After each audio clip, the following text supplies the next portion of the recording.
The first question that came in here was everyone says I need to offer referral bonuses, cash incentives, or reward programs to get more word of mouth business. And I've been trying this, but people still aren't referring. Just kind of feels like I'm bribing people. Am I missing how referrals are actually supposed to work? What's that last part? What's the Am I, am I last? am I missing how referrals are actually supposed to work? Well, Yes. yes. Well, number one, he's not. Don't you should whomever you're trying to get a referral from. It's just like anything else. I think you have to understand their motivations. And if you're going after somebody that has, if they're also a vendor or a supplier, or something that you share a client with, you must figure out their motivations. Why would they want to refer? And a lot of people, I guess, don't know what he's offering. If it's not working, then obviously he doesn't understand their motivation, or it doesn't seem dollars and cents enough for people to refer to you. I think you can't just arbitrarily throw something out there and go, yeah, we're just going to start getting referrals. It doesn't work. You still got to market it.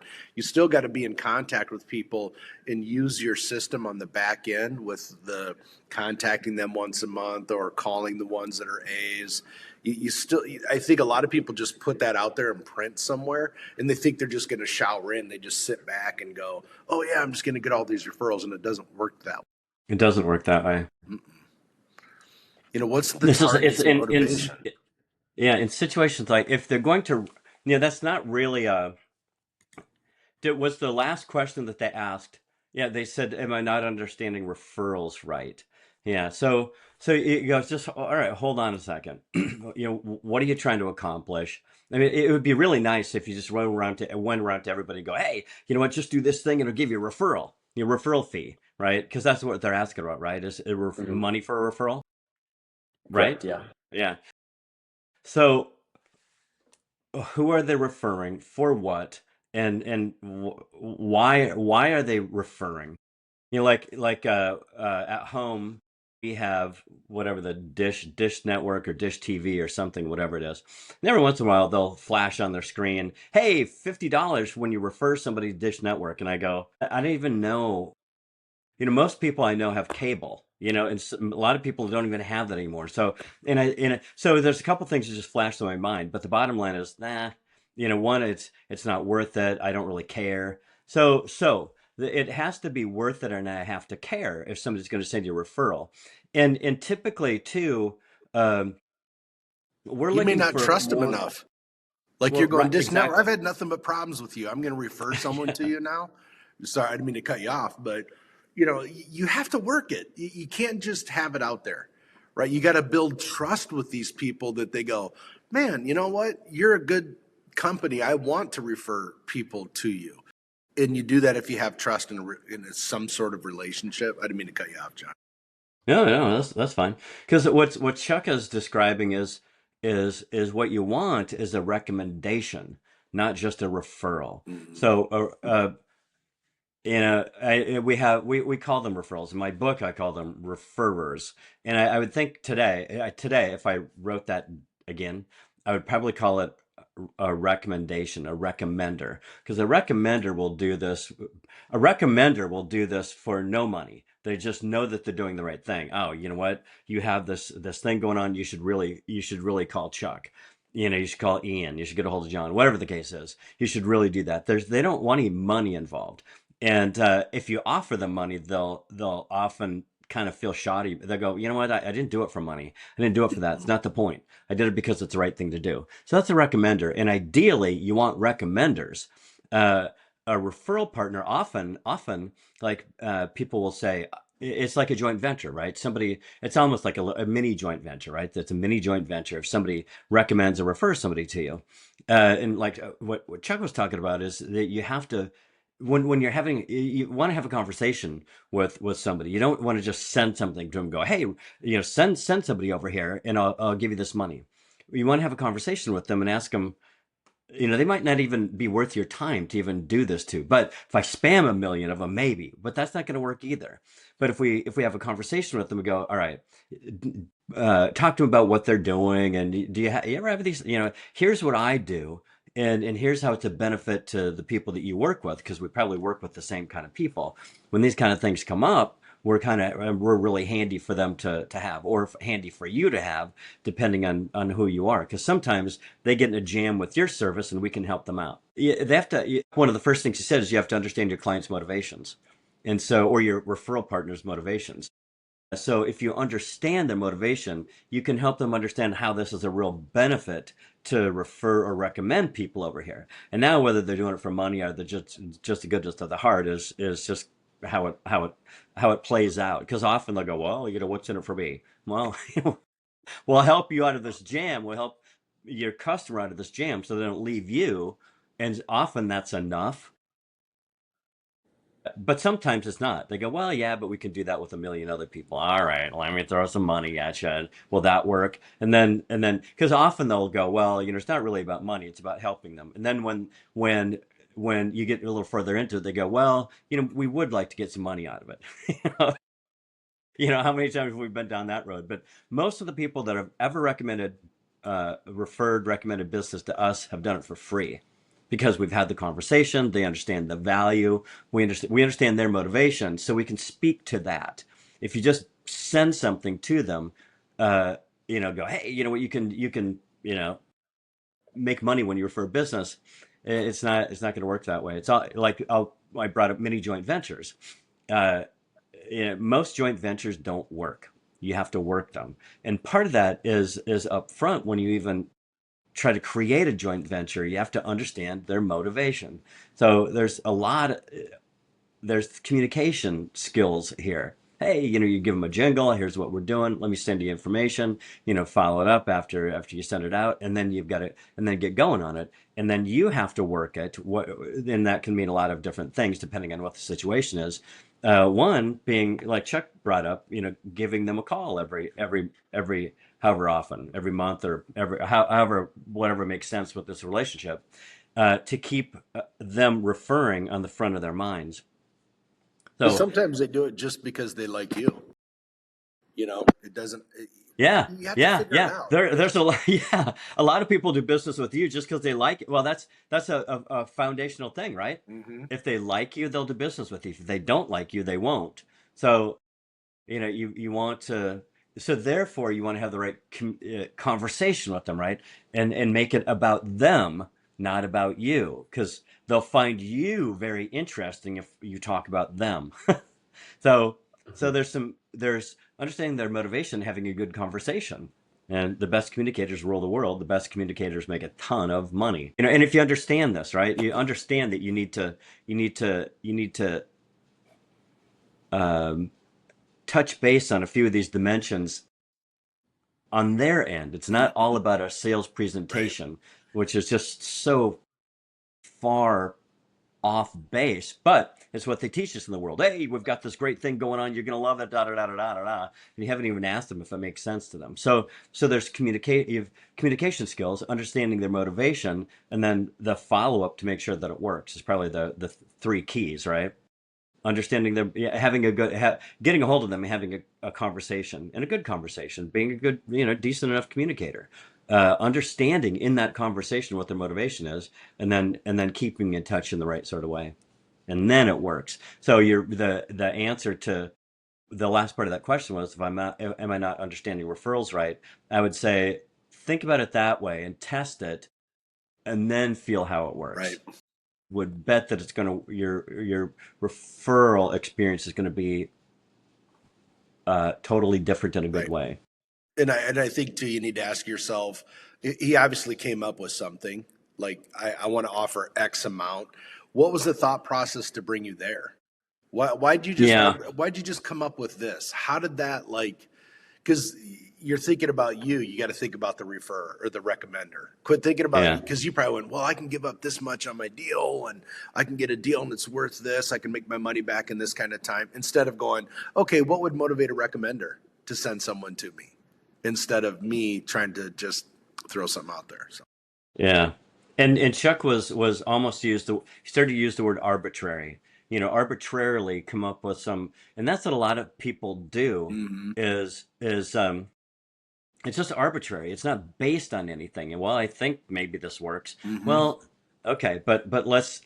It's important not to be arbitrary. Right. and you hear some people say, well, everything is arbitrary. That's absolutely not true. You start somewhere. You start with a stake in the ground, like a hypothesis or something, or do a little discovery, right? We talk a lot about discovery in a sales process, right? That's the first thing. We do recon and discovery and understanding. We understand what's going on, and then you have some baseline to go, okay, let me test this. And also, like one of the things Chuck was just saying is, well, I think I can give up this much of my deal.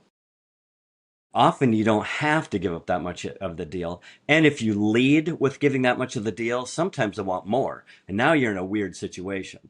Well, I can't afford that. Well, the other company says, they'll give me Mm-hmm. that. Well, the other company's probably doing a little different math to come up with that Right. number, like we've experienced a million times, where we go, hey, we'll give you, hypothetically, we'll give you 15%. And we're talking about of everything. However, the competition might go, man, we'll give you 80%, but they don't tell you it's 80% of this much, where we're 15% of all of this. And so we would actually probably pay something like twice as much, but it doesn't sound as, but Mm-hmm. the person on the other end doesn't necessarily know that. They don't know they don't necessarily know what they're asking or talking about, or, we're getting into a little different subject now, but you've got just, it's like, be intentional with this and so many things. uh there you go. And Yep. then back to the do a little understanding their motivations, have a good conversation and follow up, I would say. And then adapt, right? Pay attention to what's going on. Review, how's it going? Mm-hmm. It's going great, it's not going at all. Well, All his right. problem is, and it's not going well because Yeah, he's not well, getting that's why he's referrals. asking, So right? He's not yeah, getting that's out why of he's it. asking. Okay. Yeah, okay, that's your review. It's not working. And the smart thing is he asked the question. Right. So rather than just going, man, this deal doesn't work. Well, so many things. From my experience, most things are either absolutely 180 degrees, uh, they work 180 degrees how you're working them, or you're really close. You're either really close, but it usually things don't pop right off the bat, and hopefully they don't, because you don't know how to modify when they stop working. Right. Hopefully things don't work uh, off the bat, so you go, okay, it's worth doing. So let me tweak this. Let me experiment. And I open a little bit. Okay, I got a little bit, and a little bit more, a little bit more, a little bit more. Now I understand how to adapt and how to review and how to have my own little laboratory and all the stuff that I'm doing, as opposed to uh, hitting the jackpot and then not really understanding it was just dumb luck. Mm-hmm. And then you spend all the jackpot because you think you're bulletproof. Everything, everything that you do is going to turn to gold, and it's so easy. I've seen so many people do well out of the gate, uh, almost unfortunately, or we'll talk to them about a method. All right, here's the method, but they strike gold right at the gate, and then they don't understand how to get any more after that, because they don't really understand how to get gold. They just stumbled upon a big nugget off the bat, and it wasn't really enough to set them free. Right. Um, it's the system. It's the system that sets you Mm-hmm. free, and understanding and tweaking and having your own little laboratory. So we found. Mm-hmm. 100%. They think it'll last like a pro athlete. They think it lasts forever. No, dude, you're 28. Yeah, It lasts while you're yeah, yeah. 28, but once you hit 31, you're an old man in this business. You know what I mean? Yeah, yeah, It's yeah. kind of that Yeah, that right now it's mentality. football season, right? In pro Yeah, right. football, and they say, man, keep all of your money from your first contract. Live Yep. like you don't make any of this stuff. Of Yep. course they don't. They go out and buy, 17 Lamborghinis and a big gold necklace, and then it's all gone. Plus now they've got debt, and then they never get another contract, and now they're, you Yeah. know Yeah. they're laying bricks, instead of running for touchdowns or tackling. Yeah. 100%. They drive one of their old Lamborghinis to the work site. Right. So true. All right. Got another question here. Before I do that, Father, do you see your video on your screen? Yeah. Okay, good. Just on mine it says reconnecting, so I just wanted to make sure that it's you see it on yours. If you see it on I don't yours, it's see Chuck reconnecting. though. You don't see Chuck? I do. No, I do. I do. Yeah. I'm trying to throw a wrench into something that's really going smooth. Because what? Good. Yeah. Good. That's typically, I mean, we should do a whole podcast on how to throw a wrench into something that's working smoothly. Yeah. Let me show you how not to F this up, or how We're to really F good it at. up, right? Yeah. We're really good at that. Yeah. Right. All right, next question. All right, this one is I'm just starting a business. I'm working 50 hours a week at my day job and trying to build a consulting business on the nights and weekends. Everyone has been telling me that this is the smart way to transition, keep a steady paycheck while you build. But I'm exhausted and my side business gets my worst hours, and I feel like my day job performance is slipping. People are just telling me to work harder and sacrifice more. Is this just what you have to do, or is there a smarter way to make this transition? Well, this brings up a lot of personal memories. Right. I think uh, I think both Chuck and I have stories here. Uh, Well, number one, well, yeah. consulting. Okay. I think the biggest thing for me in getting free was getting involved in an industry that has more passive related income. Consulting to me sounds let me break this down 1 second. Okay, you want to work on consulting. You work 50 hours a week at your regular job. Who are you consulting with? I assume it's business people, right? Well, how are you consulting with business people at night typically? Right? So it sounds kind of weird to begin with. Yeah. There's no way this is going to work. Yeah, that doesn't work. That doesn't work. Wrong type of business, I think. Yeah. Well, and here my experience was this. So when I started doing this business, this is all that I did. And then I mean the credit card processing business, that business, that's all that I did. I didn't do anything else. And I did it for a while, and I hated everybody in the industry, and I did really well at it. Once I figured out, okay, here's a system that really works for me, I did really well. It was one of the top. At this point, I was in Southern California. I was always one of the top 1, 2, or 3 people in Southern California, which is a wickedly competitive business. But how I did it, I did things a little bit differently, and I also worked harder than most people. But I burned out on it, and I didn't like anybody in the industry. I went to 3 different companies.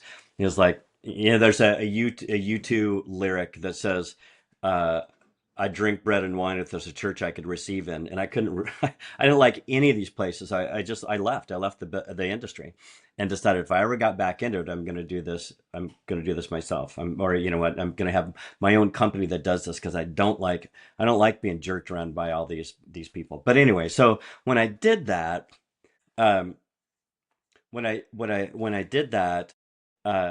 this is a business to business situation. So I couldn't do it at nights and weekends. It doesn't work. So I quit my day job and got a job at night in a factory. And I didn't want to work in a factory. I wanted to be free, but it freed up my days to be able to do this. Now, uh, I didn't make a lot of money at night.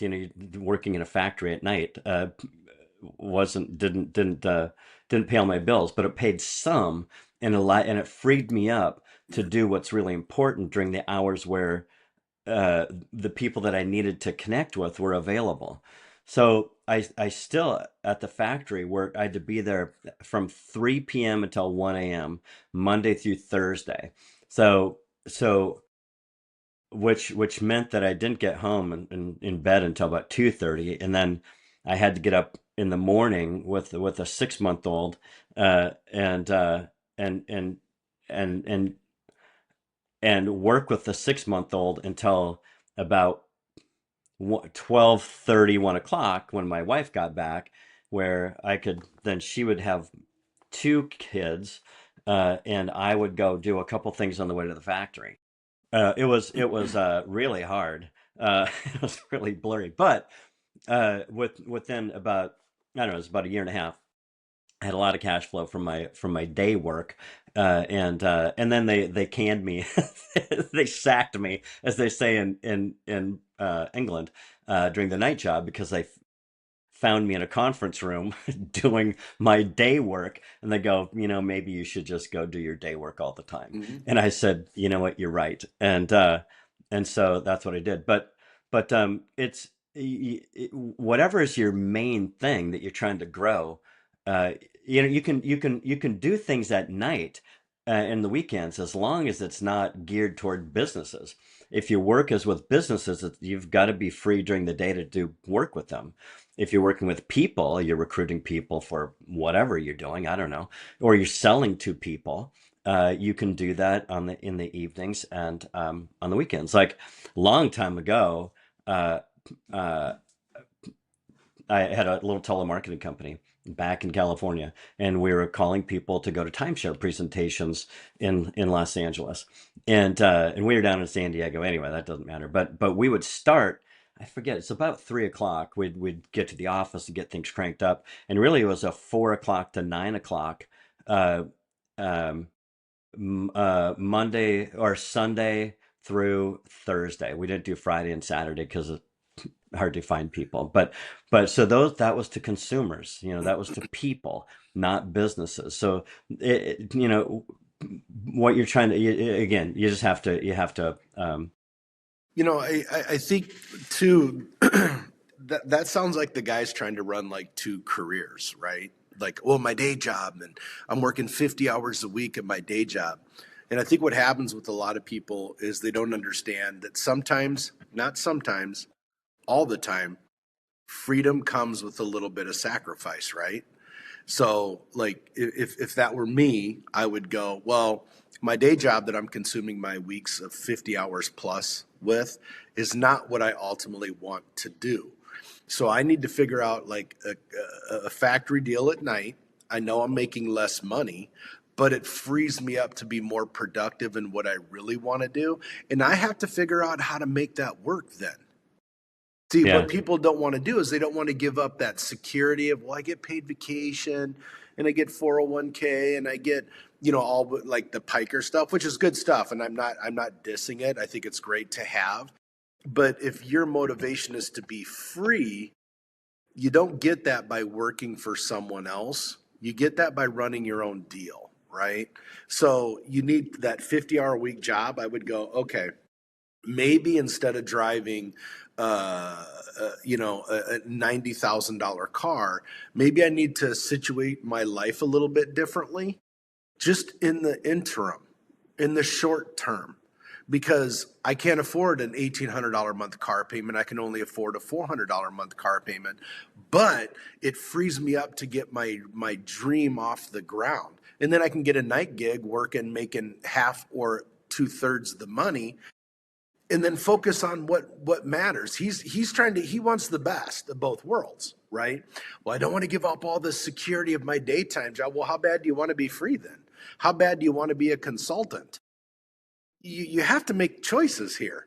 But if Yeah. my lifestyle says I can't give up this 50-hour a week deal, then I need to change my lifestyle a little bit to focus on what I need to do during the day. And when I started in the credit card industry, I worked nights too. And eventually I just got to the point where, I had to work 3 to 11 or 3 to 11. Eventually I just was like, oh, I got a meeting for my day job at 4:30, 5 o'clock, and I would just leave to go do that. And I kind of got the same talk, like, hey, maybe you should go do that then. And I Yeah. found out I was making more money doing the other thing and building my own deal than I was working for them. But if he's trying to do it that way, he'll never get there. He will absolutely never, ever get there. You can't. It's impossible. You have to make a decision. Which pony do you want to ride? You want to ride the freedom pony, or do you want to ride the 50-hour a week? It sounds like to me that person feels very much in jail to their 50-hour week job. Yeah. Do you know what job stands for? Just over broke. I just wanted to say that. I heard that once. I haven't heard you say that. I mean, we used to say that a lot over, Yeah. it's just I haven't said that for a lot of years. It's interesting, fun to hear that again. Yeah, it's like if you don't get free. You don't. It's hard to get free working for somebody else, for a lot of reasons. And like pay, for example. Even if you're outdoing most everybody, let's say in sales at your company, uh, if they're paying you a salary and commission and all these things, and you're going, man, it's just not enough. It's not enough to get free. Well, the reason is, and you can run the number, take a step back and just think about this, and grab your little pen and paper and go, all right, what does this company have to pay for all the people that do the same kind of job as you that are underperforming? So your overperformance money is going to pay underperforming people on your team. So that's just that will keep you, just that expense that the company has, doesn't allow them to even have the money to pay for the performance that you think you should have. So if you're that great of a performer, you probably should go do your own deal. But it is tricky because how many people have we interviewed to work on the inside, over the years? They go, well, I need to make this amount of money. And go, yeah, but that's not my fault. Yeah. And they want to come and work with us because somehow, by osmosis, because we think this way and operate this way, they're going to get free too. And then they go, yeah, but I need to make this amount of money. And they go, yeah, but then you need to do this. You need to do your own thing, not our thing, or work in a little different capacity with us as an outside agent or something like that, and we'll help you be able to get free. But so many people like side hustles, right? It's like, oh, I'm doing the side. Well, if you're going to do a side hustle, then, you know, it has to be a side hustle that I don't know. I don't know many. Well, that's not true. I was going to say I don't know many side hustles. Most side hustles, they aren't going to get you free. If you're looking for a side hustle to get you free, you better be. It needs to. Your targets need to be available when you are. You need to have energy at that time. All these things. So. Yeah, there's a lot of reasons that somebody working 50 hours a week and doing another gig isn't going to work if they're doing the wrong gig, which seems like this guy has them reversed. If you really want to be a consultant, then yeah, and you need money and you need money without, until you make money in consulting. Well, get a night job, and then, Hmm. you know, do the right thing so you have the energy during the day to really do this consulting thing in a big way, so you can drop the night gig and accelerate into, Right. uh, where you want to go. And I think something happens in your mind as a human being that when you cut that umbilical cord, you go, okay, or when you jump off a cliff, your options are pretty limited, right? So, I mean, when you say, okay, I'm dropping this 50-hour week gig, I have no choice but to make my side hustle, which is coming to the forefront, and then my side hustle is delivering pizzas at night, so I can get my consulting thing going. Your focus, your intent, your energy, your everything is more directed at, because you have to. Knowing you have to, as opposed to just wanting to, those are two different things. Those are way two different things. And Yeah. when you have to, something changes within you, and you have a different motivate, you just different attack or different way of going about it, however you want to describe it. It's if you just kind of want to, yeah, doesn't really work that way. Yeah. Yeah. And that living, if you again, so many people that have interviewed with us go, well, I need this much money. Hmm. And I go, well, yeah, but that's not my fault that you need that much money to maintain this lifestyle that you shouldn't be living. Right. Uh, You put when yourself when there. Yeah, you put yourself there. I didn't put you there. So I can't help you. Um, you just haven't produced enough for me to, Hmm. produce enough, and I'm happy to pay you that. But when you're just starting, that's not going to work. Um, I remember when I was building, uh, and we lived in this. We lived below our means. We didn't have any flashy cars and have a flashy home. All my wife's friends thought that this is where we're going to live forever. In the suburbs, in this little place with you know the I drove around a little Chevy S10 pickup with a ding in the door, a big ding, and my wife drove a little minivan, and then finally. And then they just thought, well, and I worked at night in a factory, for crying out loud, Mm-hmm. and here Mm-hmm. I'm doing this thing by day that nobody really, that her friends don't understand what I'm doing, and they can't really see that we're getting anywhere. But in the background, I'm building and building and building and building, and pretty soon we built a newer, bigger home in a different place, and then the little baby group comes over there to have their little get together, and one of the women said, you know, who died? And she's like, "What? What do you mean? Who died?" Well, all of a sudden you've got all the stuff. And it's like they didn't understand. And people think things happen like in a jump. And this building freedom is building. And two, at that point when we built this home, and we paid off our other one, so we are free and clear. We had equity in this one. It was we had all this in the background already building up, and then people see you suddenly living in a different zip code. You're suddenly, she's driving a Mercedes, not a minivan. All those things change, and but it's intentional. It's intentional. And you got to be patient too. It's that old saying like, "Oh Lord, give me Yeah. patience," but hurry the hell up. Yeah. You get your head down and you just grind and you just make good decisions and think about the goal. You can't take your eye off of that. And people think it's a windfall. Like, who died? Did you win the lottery? Did you get some magical new job? It's like, no, this is what I've Yeah. been working on for the last.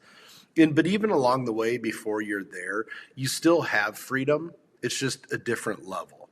Because I think once you start that path to building freedom for yourself, it's immediate, right? Because the choices you're making are positioning yourself where you're not beholden to you're beholden to fewer and fewer people. And then as you grow and as you grow, you have the ultimate freedom where you're financially free. Free is just not financial. Free is a mindset. That's a whole way of living. It's just, and that's a whole nother conversation, but which I'm sure we'll get to it at some point. But it's a mindset. Once you get the mindset figured out, and then willing to put the hard work in, and stick and have that stick to itiveness, it just grows and grows and grows. And then you put your head up one day and you go, "Holy smokes, I'm here compared to where I was then, 2 years ago, 3 years ago, 4, whatever it is." It's a mindset thing. And you just got to learn how to work it. Yeah. I found too that, the goal, that's I hate to use that word even. I Right. wish there was a better, because people, goals are something you don't achieve often. Like most people never achieve their goals. So it's like, well, that's a goal. I'll never get that. So I Hmm. think there should be, but it's whatever you want to, whatever you're building. It's like like we talked a lot about blueprints. Like, okay, if I'm going to build a house, this is what it looks like. My goal, what I'm building here is on this blueprint, and it's this is it. I'm convinced, I'm sold on this. This is what I want to build, and so I'm building it. And as I'm building it, I'm keeping track of what I'm getting done. Right, I scrape off the ground, I dig the basement, or whatever the case. There are places I'm keeping track. I'm checking things off the list, and I'm scoring. This along the way. Done, done, done, done, done. And how many contacts? How many this? How many that? How's this going? I need to adapt these things. Uh, and even sometimes, Chuck and I once were bicycling in Transylvania, and I remember the last hill that we went up. We'd been bicycling for days through the mountains, and it was hard. And I mean, that's just hard. It was really It was freaking grueling. hard. It was It was grueling. really, it was grueling. And we had all kinds of weather, all kinds of terrain. We're in the Carpathian Mountains. Mountains. We're bicycling in the mountains. And this last mountain that we had to climb, the lodge, was up at the top. Mm-hmm. And getting up that last hill was hard. And I remember you're in the lowest gear possible, and still I mean, your body, your legs are on fire. Mm-hmm. It's hard to even imagine how to get to the top because it's too far. And I remember it's like, okay, I'd watch like, okay, that tree, I just need to get to the tree. I just need to get that rock. I need to get, because you're doing switchbacks all the way up because it's Yeah. so steep. And okay, just to that corner, if I get to the corner, and it's like, okay, I made it to the corner. I just need to get around the corner. I'm only talking 6 feet, so it's You're very, breaking it down So, though, so it's you break easy. it down into the Yeah. smallest things that are within reach. And so when you start, sometimes freedom seems like, oh my God, it's so far along, it's so far away that I may as well, it's never going to work. Oh, yeah, hold on. It's very incremental and in Mm-hmm. extremely small measures at first. Then when you start feeling success, like you see it working, okay, now it's you're still measuring things, but sometimes they're not quite as small. They get a little bit bigger, because your measurements change, and like how many contacts, what am I, how many accounts do I have, how many, how is my income going, all these things, because at first you've got no accounts, you've got no income, Mm-hmm. those are all zeros, so you have to measure stuff that almost doesn't seem like it's worth measuring, but it really is important because you have to feel that success. The things that you measure, I read somewhere, I forget where it was, but some scientific study said your goals that you're doing right now have to be 85% achievable. So if I'm going to do this thing, it has to be 85% that chance that I can make it. Like going up that mountain, I didn't know. I thought I could make it 6 more feet going around the bend, really steep. I didn't know for sure. I thought I could. I thought I could. I was within reach. 85% chance I'll be able to make it. And every time I click one of those off, it's like, yeah, I can do it. And sometimes it didn't work. It's like you hit a steep spot, your legs are on fire, you want to vomit. You go, I just need a breather, man. Mm-hmm. And so that one didn't work. But then you take a breather, you hop back on, and then you go and you measure and you measure and you score it. Score it. Did I do it? Did I do it? Did I do it? But 85% chance has got to work. Often people, it's just their goals are way too far away, and it feels like they're never going to do it, and they don't understand how to get there because they never break it down into small enough pieces that they can see, does this work or does this work? Oh, this works. Okay, it was a tiny thing, but I go, oh, that worked. Okay, now I'm on that path, so I just changed my trajectory. But if your goal's too big, you never do these little things, which are Mm-hmm. so incredibly important. One of the give you a quick night story too. Working at the factory, one of the deals I made, I worked at night with one other guy. We're back in this corner of the factory putting wire, um, and so we worked from 3 o'clock to 1 o'clock in the morning, and this guy quit, and so they wanted to find another guy to work with me, and I went, hold on, make a deal with you. If you don't hire anybody else, uh, I'll do this all by myself, and you'll save one guy's wage. You'll just pay me. You'll cut your expenses in half as far as wages go. But the deal is, when I'm done with all the stuff that I need to do, that two guys would have done over 10 hours. As soon as I'm done, I get to go home. And my manager said, fine with me. It just needs to get done. I don't care how it gets done. Mm-hmm. If you can do that, then go ahead. Let's see if you can do it. And I did. Not only did I get it 20 hours of work, right? My 10 and his 10, uh, but I got it done in 8 hours. And so everywhere, and so instead of leaving at 1 in the morning, I left at 11 o'clock. And so this was life changing because I was only getting like 5 hours of sleep if I worked till 1 o'clock.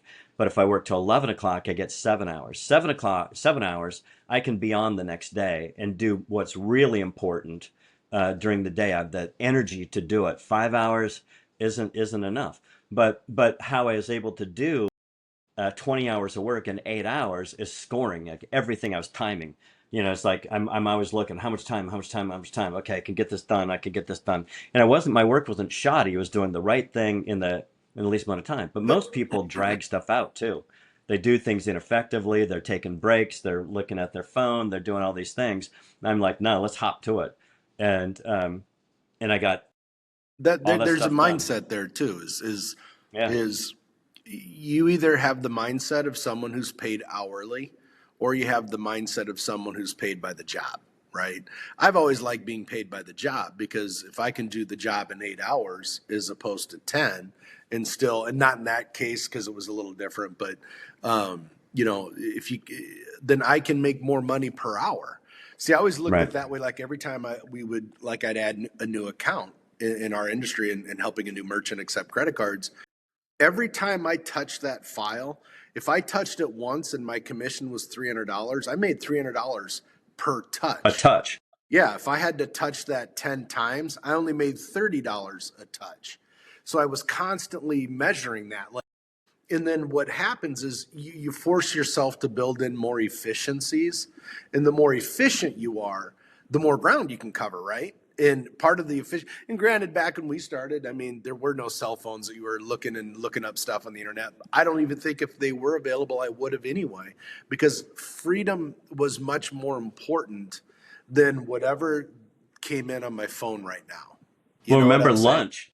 Remember, Yeah, there's some woman that worked for us that goes, "Man, you guys don't even take lunch." So lunch was available back then, but we didn't do it. We were right. like, "No, this is what and we ate.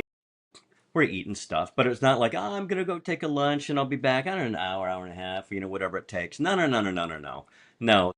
And it was prime time.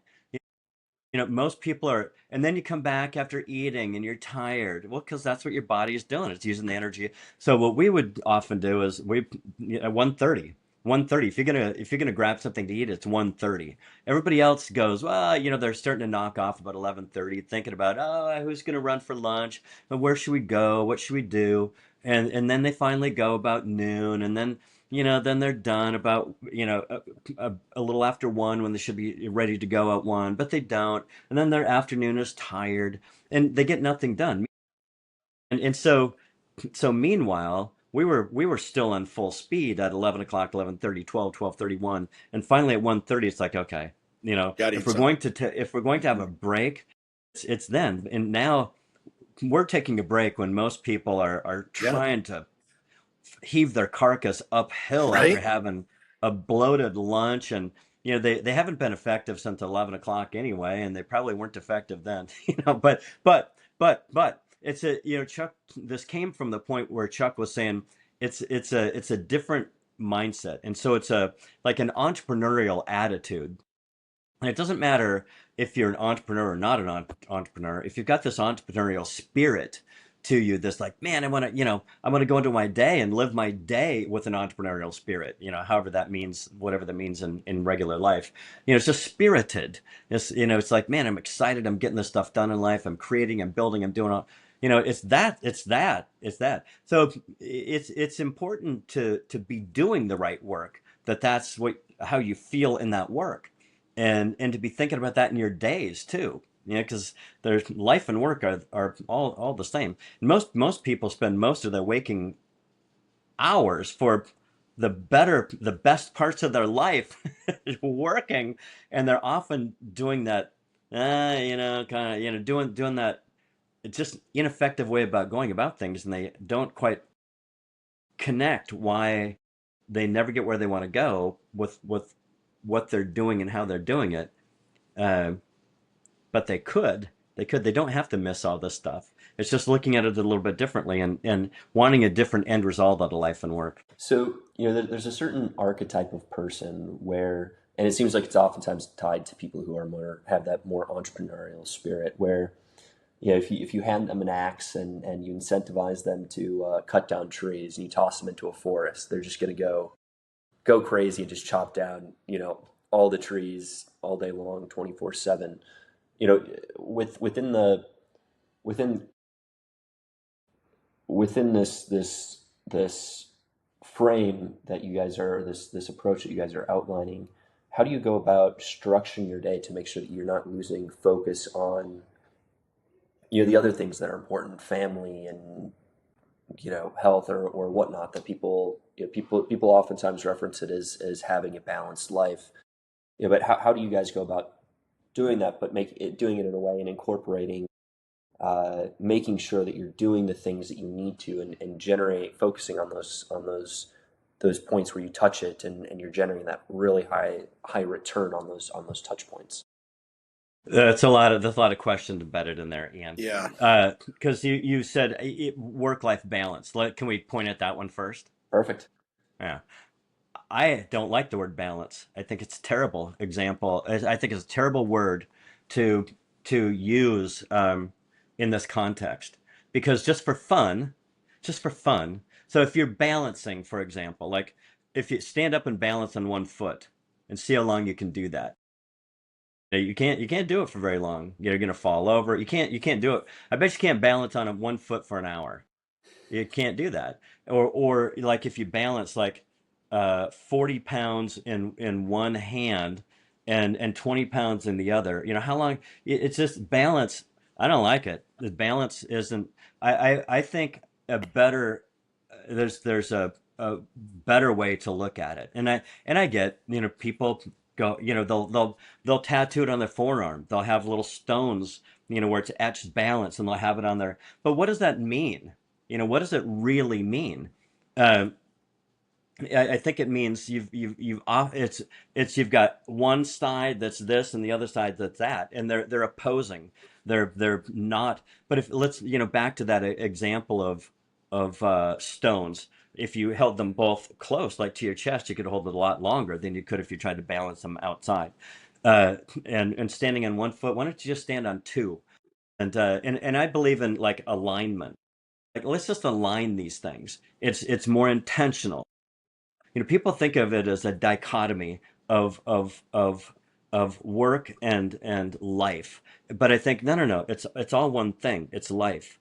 And so if we look at one thing called life, business work is just one of the elements in it. But we don't look at it that way. We look at, well, I've got to race around, do work, and then I come back and I don't have time, and I've got to balance this. And there's no good way to do that. There's just no good way. It's not intentional enough. So I would say this. I look at it totally differently. I look at it like I go, all right, I work aside. I have no interest in thinking about work at the moment because life is the most important thing. Would you agree? Yeah. Okay. So I look at life and I go, okay, I use the analogy of a blueprint a lot. And I go, okay, if I were to sketch out the life as far as I can see, you're not going to be able to see forever, and maybe you can, as far as you can see, or whatever you're trying to create right now, the lifestyle, the style of life that you want to create right now, what does it look like? And I'd really be very tangible about it. I'd draw a picture, just like a blueprint. The final product of this that I'm trying to create looks like this. And I go, okay, there's the house, kids, maybe cars, experiences are a big deal. How much time is this? So I go, all right, here's what I want to create. How much money and how much time does this take? I want to know how much it costs, because now I need to know how much money I need to make to be able to buy this life, to be able to fund this life. And also some of these experiences, and I think it's important if you're going to have a family and kids and whatnot, to have time so they don't end up all screwed up because they didn't have any time with their parents, right?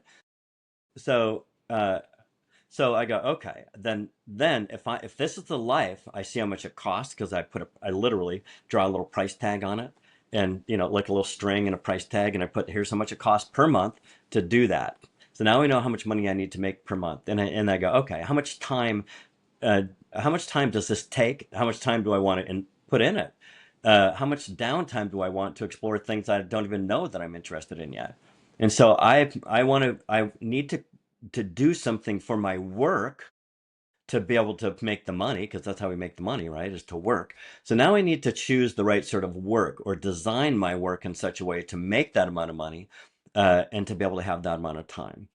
And so now it's not work-life balance. No. Because that's a reaction. It's a reaction. You're reacting rather than being able to respond. So when things come up, I want to know what I'm trying to create. I want to know where I want to go with all my heart, in this life, in the style of life. And so when things come up, I don't, like, oh yeah, I need to balance this. Good luck. It's not gonna, all the people that have balance tattooed on their forearm, I bet don't have a whole lot of balance. Maybe they don't have a lot of work. Oh, I'm gonna take I'm just gonna go, work at a place that doesn't require me to invest so much time. That's fine, but you better be making a lot of money doing it, or create something if you're an entrepreneur that pays you in money and time.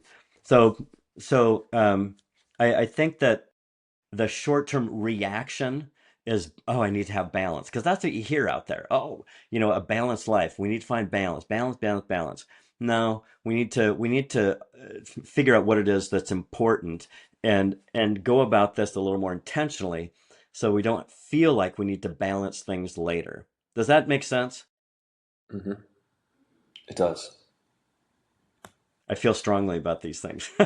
But you know what? If you're going to be free in your life, Right.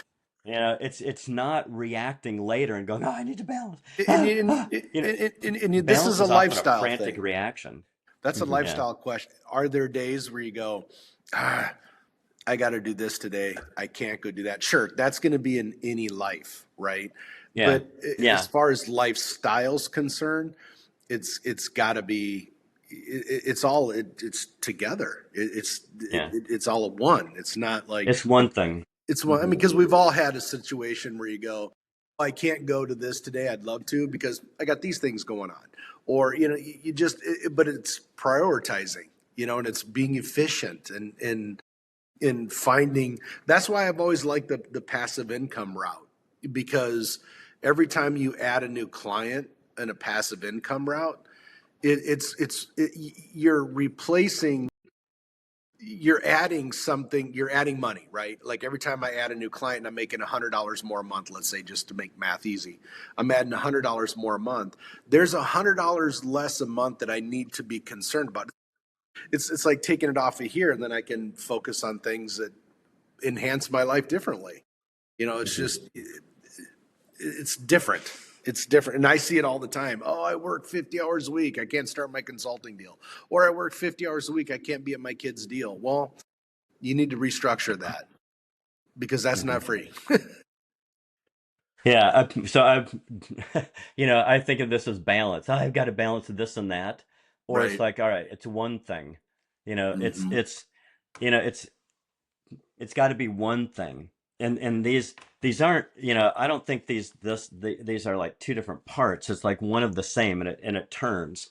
And it's like, one thing, it's like how it's like, I think balance is like a struggle. Actually, balance to me sounds, I interpret that as struggle. Hmm. So do I. But Well, try to balance y- anything. It's a struggle. It's like, yeah, oh man. balancing is, and you can't balance that many things. I mean, look at the people at the circus. This is what they do for a living, and they can't do that many things, right? And we run around, we're trying to figure out, and you just go nuts, and then you hang yourself from the rafters or something. It's Hmm. balance is horrible. Balance is hard. So it's hard to balance. But it's, if we relook at things like a synergy, like one thing makes the other thing better, which makes the other thing better. And imagine this thing is like rolling, this thing on top here. If it were rolling and turning, one thing makes the other thing better, which makes the next thing better, which makes the other each. They just keep getting. It's like ever increasing better. So if I'd go, okay, how can I do this every day? What can I do that makes this life or work better every day? How can I evolve this thing? How can things get cooler and better rather than just try to struggly balance stuff every day? It's a different way of, like, spooling up, or looking at, and how do you look at things then? It's a different way to look versus, I'm not sure how I can balance that in. Well, but if it's you go, well, is that even a part of, how much does that really fit my blueprint? Does it really fit in there? How important is that thing? And if it's not important, I'm not doing it. I'm not gonna be involved in balance or ever increasing freedom. Hmm. That makes sense. It does. All right. Another question here. You ask a lot of questions, Ian. The world has a lot of questions. There's many questions out there. Yeah. All right. So here's the next question that came in. My clients keep asking for just one more small thing or a quick favor outside of our agreed scope and expectations. Some of my mentors say that I should just accommodate them to build goodwill, but feel like I'm working for free half the time. How do you maintain boundaries without losing the sale or the client? That's really tough because you don't know what industry. Is it Right. like, is it a trade where you go, you're building something and you have, change orders? Is it, what is it? It's really tough to say. Yeah, that's a really tough question if you don't know what industry they're coming Here's what I from. would say though. Mhm. I would say there's a couple things. One is to set a precedent. Like Chuck mentioned, change orders. So, or if somebody has to keep doing more stuff, I think it's important up front to understand what the deal is. All right, here's what I'm doing, and here's how much you're paying me to do it. And, um, and you can even put in, hey, you know what? As things come up and you need other things, we'll like a change order. Hey, we'll do the first change order. I understand things you need to be tweaked afterwards. And so, we'll do like 3 follow-ups or one or whatever the case is. After that, it's, $600 an hour after that. So you can set it up front. That way everybody has the proper expectations. The other thing that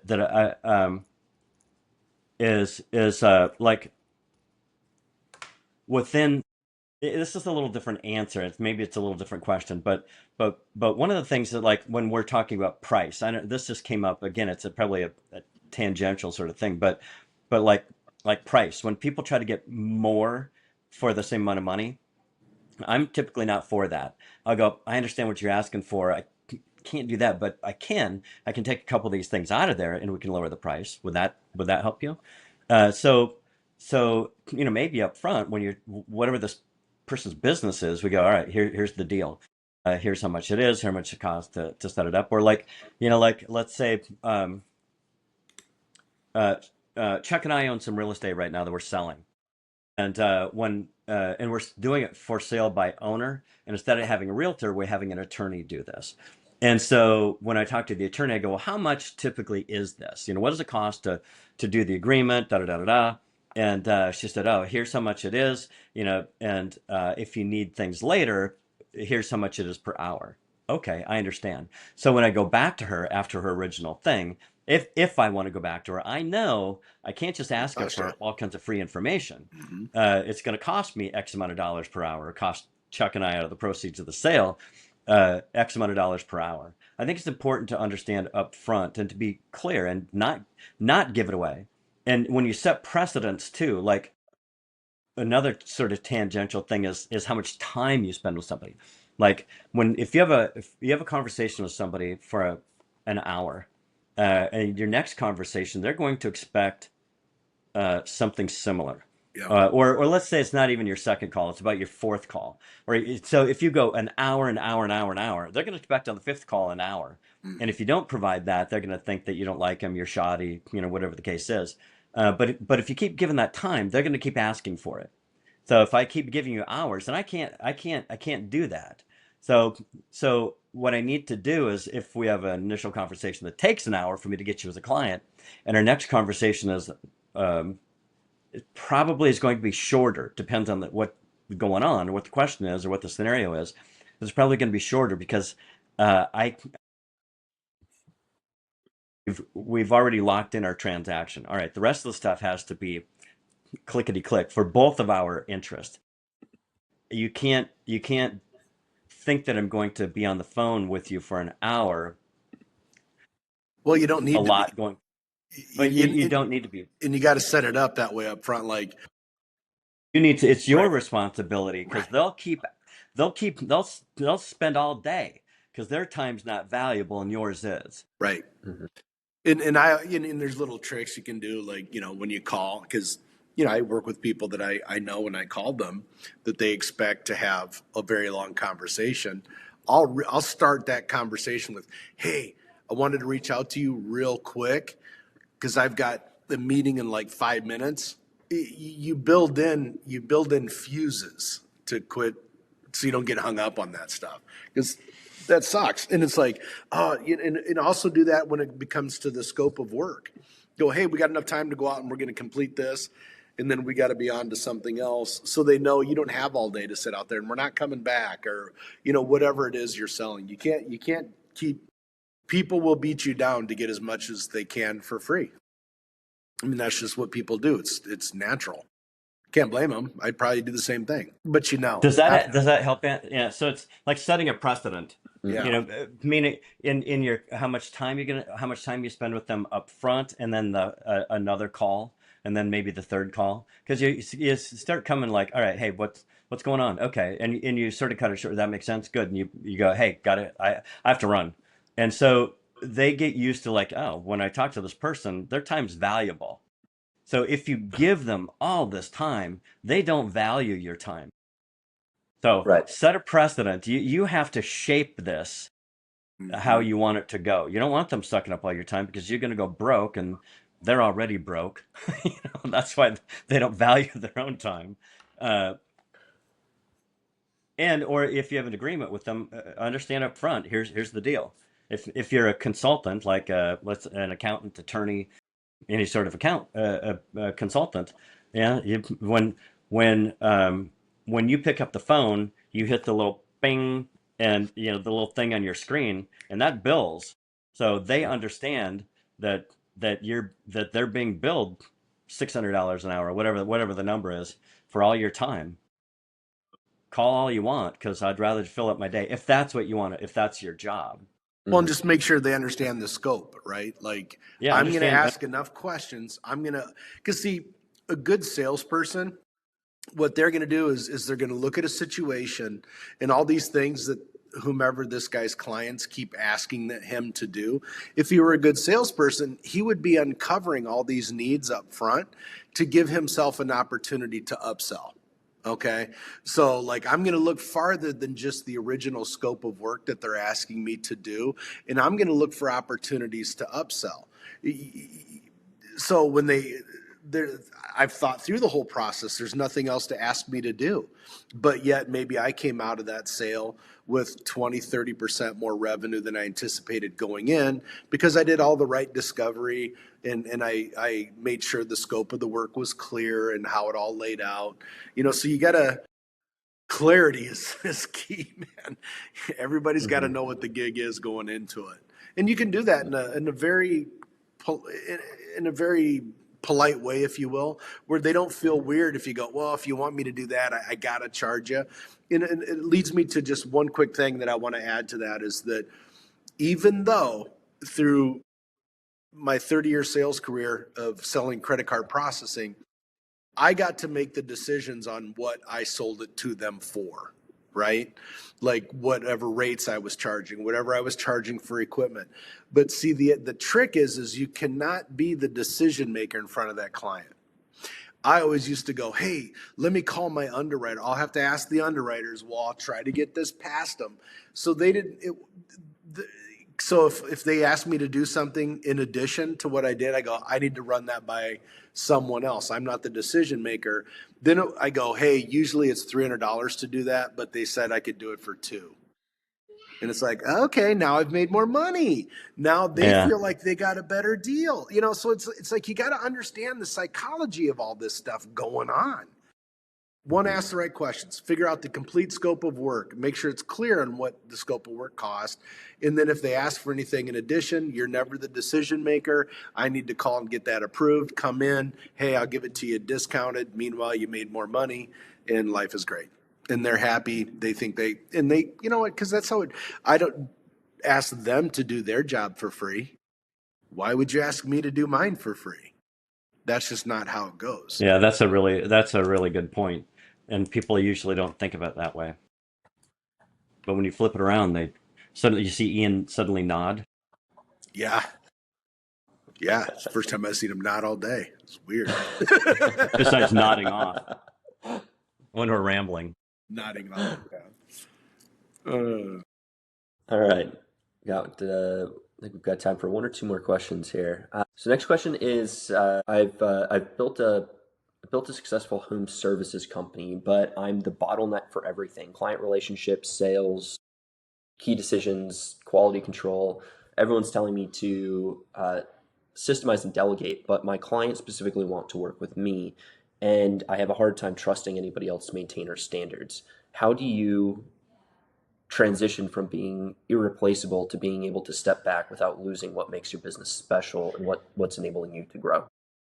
That when he said, or she, I'm assumptive, but um, when he said, well, my clients only want to work with me. No, that's you and your ego thinking that, right? So what you got to look at, there's like, you mentioned like four different levels of things, like the sales, the work, this. You got to start somewhere because you're trying to scale it, right? You want to scale it so either A, you can get more work, or you can pull back and not do it. And yes, hiring people is a trick, and hiring someone you can trust to hand something over to is a trick. That's why, like when I started in this industry, literally I would lean back in my chair like this, and John would too, and our heads would touch. I mean, that's literally how close we were when we started this. And what happens is and this is just my take, this is just what I would do, is you got to figure out what part of this are you better suited to not deal with, so you're not such a bottleneck. And then you need to bring that person in and work very, very close with them, and you train them to think as much like you as possible. Because I can't believe in all those four things that you listed that a client would go, oh my God, you did the sales, but I want you to do the work too. Maybe, maybe not. I don't believe that, because it can't be true. Even I experience it here. I work with banks, right? We are the sole provider for credit card processing for a fair amount of banks that we deal with. I'm working directly with the banker, and they go, oh, we love you, we love the company, we love this, but they understand you're not going to be the one working with my client. In the beginning, it did work that way. I would work with the client. They understand that. But you have to bring someone into, because that doesn't sound very free to me. Mm-hmm. If No, you're, so right, what Chuck just said doesn't sound very free to me. So when you look at this, obviously you're in the service business. You're providing some sort of service, right. like manual labor sort of service, it sounds like, which isn't, in my opinion, isn't really. It's hard to get free doing that because Chuck mentioned scaling. Those are hard to scale because you have to have a lot of people, and they have to be Mm-hmm. good people. And sometimes it's easy to find good people, and usually it's really hard. So looking at it through freedom goggles, let's go. All right, hold on. How would I need to look at this? So I'd step back and go, hold on. What is it that I'm trying to achieve? Really, what's the style of life that I want to achieve? And often often the business that people find themselves in, trying to make better and polishing, trying to make that thing better, will never get you free, will never get you the life that you want. And it's just not going to work. It's just not going to work. And I know quite a number of people who are in the same position. Back to personal experience, back when I was in college, I had a painting company, and I could go out painting, and I could make more money than I'd ever made doing anything else. I was a college student, so that's not saying much, but still, I made money like an adult. And I was also looking at the same time, going to graduate school. I got accepted into graduate school and then bailed because I didn't. It's like I saw these professors because I did research with them and for them, and I saw them chain smoking in their offices, and with windows that don't open 7 days a week, hunched over, and it's like, holy cow, this looks horrible, and they can't get anywhere either. So I thought, all right, I'm done with that. I'm just going to paint. So I painted, and I got to the point, it's like, wow, I can get a lot of business. The work that I do is really good. It's really good, and I can get more work than I can ever get. And so I started hiring people, and that's where things went to hell in a handbasket. They don't have the same vested interest. They don't have skin in the game like you do. And so a freedom person, an entrepreneurs, idea is, all right, I'm doing all these things. I'm innovating, right? I'm thinking of new ways to do things. I'm listening to the customer's questions. I'm solving it. I'm on it. I'm doing this at full throttle, as best I can. Like full throttle meaning my mind is open and I'm really thinking and I'm doing all these things. When you hire somebody, they don't have that attitude. They're like, yeah, I'll do this because I could do a million other things, but I'll go work for you because whatever the reason is. Um, but they show up as late as possible. They do as little work as possible to get the money that you talk to them about, and they want to leave as soon as possible. And when something goes half wrong, they're not going to show up. So that becomes a little challenging. And what Chuck and I do together in First Financial, you know, I don't know about him, but when we were hiring people, I thought that if you just showed people a way, they would want to do it too. And they would be as excited about creating something for themselves as you are for yourself and for what you're doing here. But they're really not. And we've had loads of people,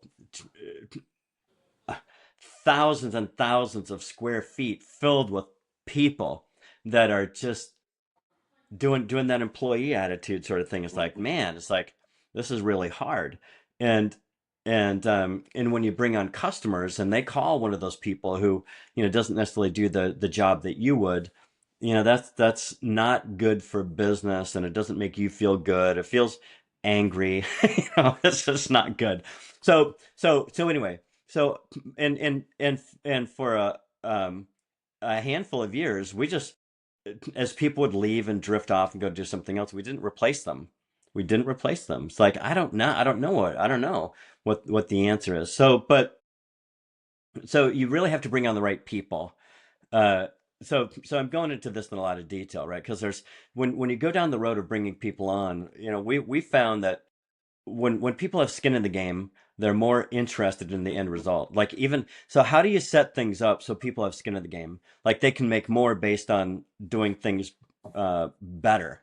The better they Well, do, the more money they make.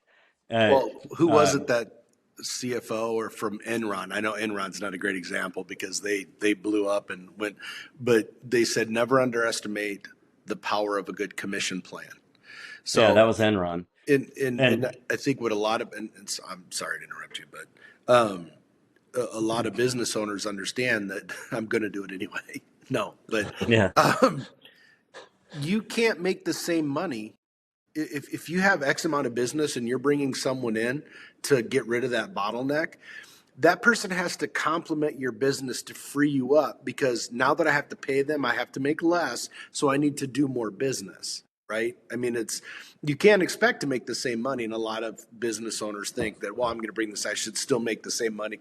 No, no, no, understand, but they have to complement your business. They can't pull from your business.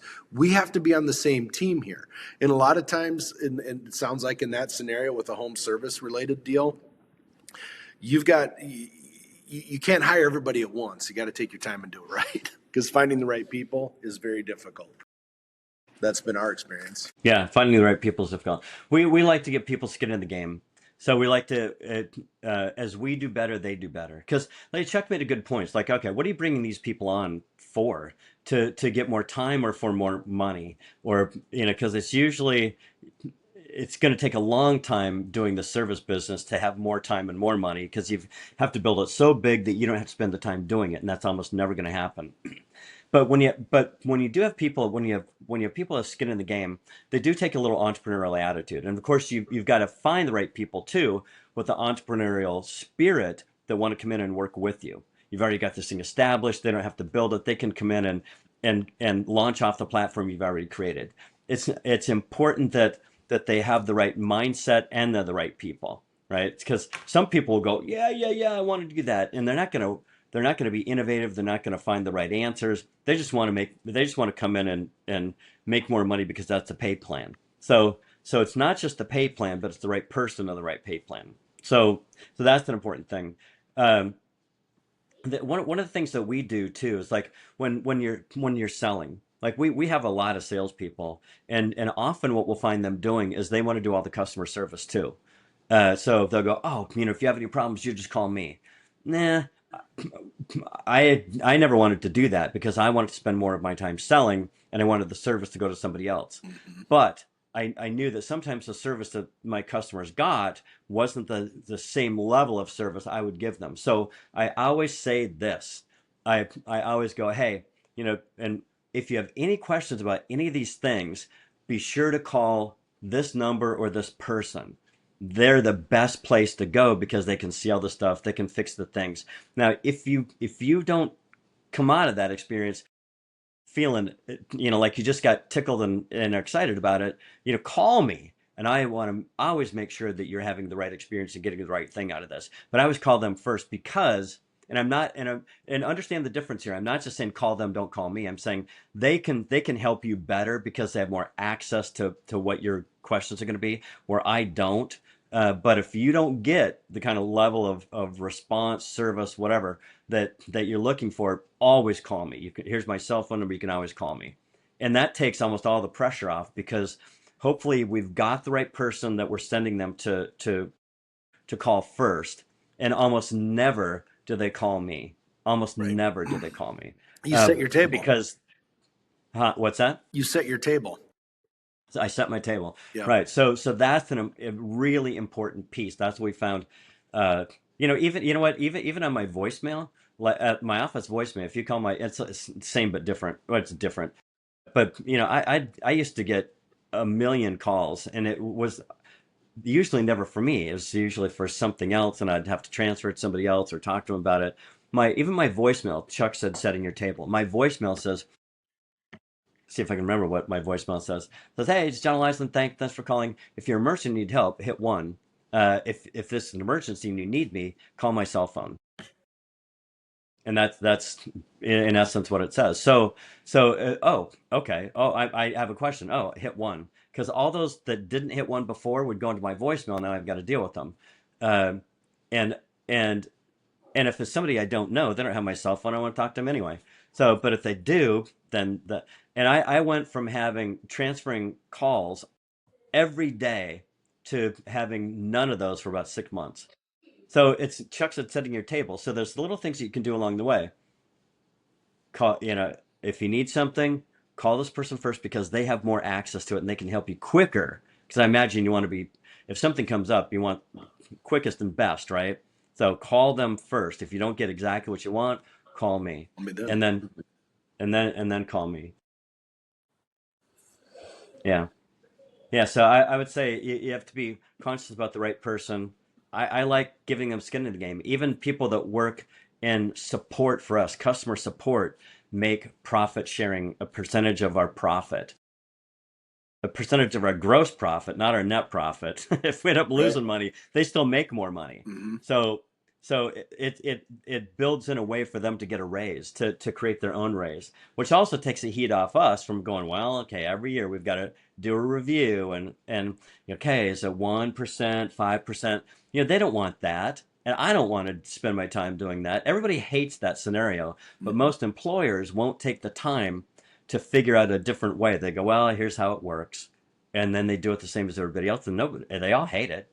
But they don't take the time to choose people differently, figure out how to compensate them in the way that sets you free, and set your own table so you don't have to have that you don't have to be the bottleneck. Well, and the impact of that too is probably why our attrition rates are almost 5 times better than the industry average. Because everybody Yeah, I've never met a team where not everybody has the same goal. I mean, if you're on the same football team, you're not running the other way. You're running the same way I'm going, the same way I'm throwing the ball. We all got to be working for the same thing. We got to be pulling the same direction, so set yeah, it up that way. yeah, Like yeah. that And guy. most people don't.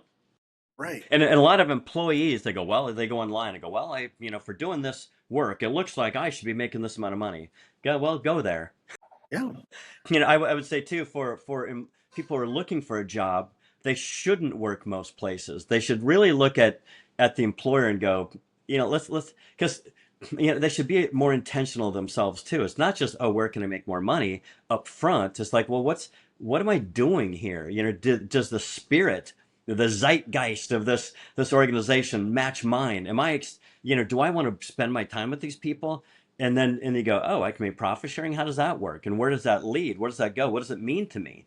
You know, maybe I can make twice as much money if I do the right thing, and these people are the right kind of people. So employees also need to take more time and be much more intentional about where they go and what they do for work than 99% are and do.